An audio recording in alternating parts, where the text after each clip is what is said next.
Hey guys, so in this video I'm going to be showing you how to install WordPress via Cpanel. So let's get right into it.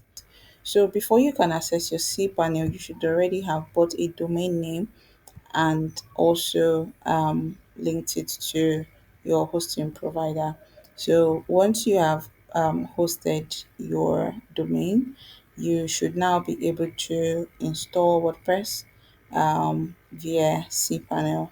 So for this video, that's exactly what we're going to be doing, installing WordPress via cPanel, and we're going to be using Softaculous app installer to do so.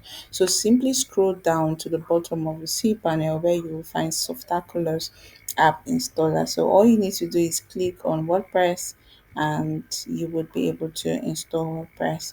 So you see this page right here. I'm just going to simply click on install now.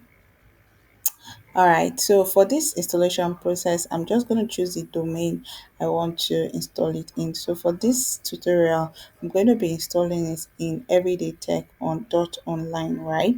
So for your own hosting provider, if you don't have any domain on your hosting, you should be able to just see that domain name already chosen for you by default. So the next thing you want to do is you want to clear out WP. So you want your website to be hosted directly on your domain name, right? So you want to ensure that indirectly is blank.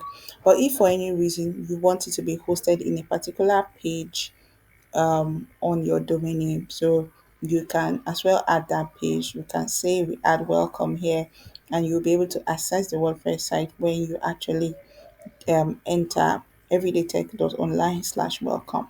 All right, so it's that simple. But for this tutorial, I'm just going to be installing it on everydaytech.online. All right, so we're just going to go ahead, scroll down, and click on install. But before I do that, I want to remind you that you should take note of your admin details, admin account details. Here's your username and your password that you'll be using to access your WordPress backend. Also note that you can change this um, to any other password that you have in mind. So you can use that password you've added to access your WordPress backend. So we're just going to go ahead and click on install right now.